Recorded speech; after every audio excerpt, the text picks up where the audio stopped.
Shakespeare की वो famous line तो आपने सुनी होगी, टू बी और not to be that is the question. आज का वीडियो भी इसी कॉन्सेप्ट पे बेस है। एक्वेरियम में ग्रेवल्स डालना चाहिए या नहीं डालना चाहिए? चलिए लेट्स डिकोड दिस क्वेश्चन। तो सबसे पहले समझते हैं कि ग्रेवल्स का इंपॉर्टेंस क्या है। मेजर 3 चीजों की वजह से ग्रेवल एक्वेरियम में होना इंपॉर्टेंट है। सबसे पहली बात स्टेबिलिटी।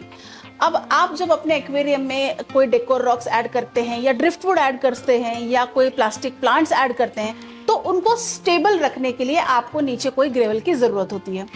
नंबर 2, अगर सही ग्रेवल्स आपने यूज किया तो इसमें बेनिफिशियल बैक्टीरिया को आप इन हाउस कर सकते हैं, वो बढ़ सकता है एंड वहां पर आपको बहुत आपके एक्वेरियम की हेल्थ के लिए ये मैंडेटरी है। And number 3, aesthetics.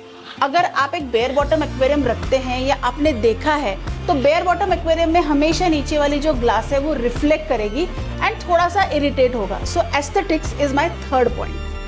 तो इस तरीके के स्टोन्स आप अपने फिश टैंक में डाल सकते हैं। ये है type of gravel number 1। Gravel number 2 यानी कि सैंड। ये इस तरीके की जो सैंड है इसमें अलग अलग कलर्स आते हैं, golden sand, white sand, black sand. ये आप अपने फिश टैंक में यूज कर सकते हैं। एंड नंबर 3 जो ग्रेवल है हमारा दैट इज प्लांटेड ग्रेवल या उसको हम फर्टिलाइज सॉइल भी बोलते हैं। यहाँ पर मैं आपको उसका एक रेफरेंस पिक्चर दे दूंगी। प्लांटेड सॉइल आपको तभी यूज करनी है अगर आप स्पेसिफिकली प्लांटेड एक्वेरियम प्लान कर रहे हो, कोई एक्वास्केप प्लान कर रहे हो, तो आप इस तरीके की सॉइल के लिए जा सकते हैं। अब आपके फिश टैंक के प्लान के हिसाब से आपने डिसाइड कर लिया है कि कौन से ग्रेवल्स यूज करने हैं, लेकिन उसका क्वांटिटी कितना होना चाहिए। तो उसके क्वांटिटी के लिए लेट्स से अगर आप इस तरीके के स्टोन्स यूज कर रहे हैं तो आपके फिश टैंक में उसकी लेयर कम से कम 1 से 1.5 इंच यानी कि इतनी जरूर दिखनी चाहिए। अगर आप सैंड यूज कर रहे हैं तो उसकी लेवल आपके फिश टैंक में कम से कम 2 इंचेस यानी कि यहाँ से लेके यहाँ तक इतनी दिखनी चाहिए। मतलब मैं बात कर रही हूँ इस हाइट की। और अगर आप एक प्लांटेड एक्वेरियम यूज कर रहे हैं तो प्लांटेड एक्वेरियम में आपको ये जो डेप्थ है ये यूज करनी है कम से कम 3 इंचेस की यानी कि इतनी। अब ये हम इसलिए करते हैं क्योंकि प्लांटेड एक्वेरियम में जब हम प्लांट्स लगाते हैं तो उसका जो रूट्स है उसको स्प्रेड होने के लिए जगह देनी पड़ती है, गैप देनी चाहिए और हाइट उतनी मिलनी चाहिए।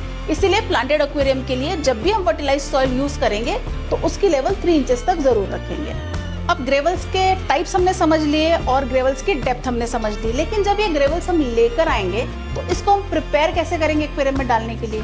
तो अगर आपने इस टाइप के स्टोन्स अगर आप लेकर आए हो तो आपको सिर्फ फ्रेश वाटर में उसको एक बार पानी में धोना है, दैट्स इट। अगर आप सैंड लेकर आते हैं तो सैंड को आपको 3 से 4 पानी में अच्छे से वॉश करना है, क्योंकि काफी बार सैंड में डस्ट पार्टिकल्स होते हैं और अगर आपने डायरेक्टली उसको फिश टैंक में यूज किया तो आपके टैंक का पानी धुंधला हो सकता है।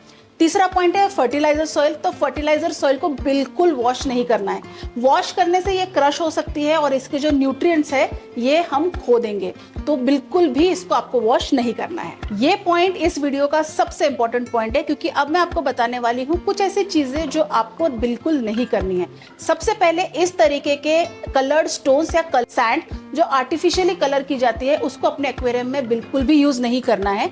इसको आर्टिफिशियली कलर करने के लिए कुछ एसिड्स का या कुछ केमिकल्स का यूज किया जाता है जो over the period of time अपने एक्वेरियम में पानी के थ्रू मिक्स होना शुरू हो जाता है और फिश की मोर्टेलिटी होती है। नंबर 2, इस तरीके के ग्लास स्टोन्स या ग्लास से बनी सैंड आपको यूज नहीं करनी है, क्योंकि ये आपके फिश के लिए हार्मफुल हो सकती है। इससे उनको प्रॉब्लम हो सकता है, साथ ही वॉश करते वक्त आपके हाथ में भी इसका प्रॉब्लम हो सकता है। और नंबर 3, फर्टिलाइज सॉइल आप यूज कर रहे हैं तो उसको बिल्कुल वॉश नहीं करना है। नंबर 4, कभी अगर आप फॉरेस्ट में घूमने के लिए चले गए और घूमते घूमते आपने कहीं वहां से कोई स्टोन उठा लिया, ऐसा कोई भी अनट्रीटेड स्टोन या अनट्रीटेड सैंड आपको यूज अपने एक्वेरियम में नहीं करनी है, बिकॉज यू नेवर नो कि उस स्टोन का या उस सैंड का कंपोजिशन क्या है, वो कहाँ से आई है। ऐसे रास्ते पे पड़ी हुई सैंड या स्टोन्स कंटेमिनेटेड हो सकते हैं जिससे आपका एक्वेरियम क्रैश हो सकता है, क्लाउडी हो सकता है, फिश को प्रॉब्लम हो सकती है एंड इसको आपको कंप्लीटली ट्रीट करने के लिए फिश टैंक कुछ हफ्तों के लिए बंद रखना पड़ सकता है। तो ये गलती बिल्कुल मत कीजिए। तो ठाकुर क्या सोचे हो, कौन सा ग्रेवल डालोगे? यार हम आपके लिए इतनी मेहनत करते हैं, आपको इतने इन्फॉर्मेटिव टिप्स देते हैं, आप भी हमारे लिए थोड़ी सी मेहनत कर दीजिए। मैंने देखा है आप लोग आते हैं, वीडियो देखते हैं, लेकिन चैनल को सब्सक्राइब नहीं करते और वीडियो को लाइक नहीं करते। ऐसा मत करो भाइयों, मैं इतनी मेहनत आपके लिए ही कर रही हूँ। तो ये वीडियो को लाइक दीजिए, चैनल को सब्सक्राइब कीजिए एंड स्टे ट्यून्ड, बिकॉज जल्दी वापस आएंगे ऐसा ही एक इन्फॉर्मेटिव वीडियो लेकर। तब तक के लिए हैप्पी फिश कीपिंग।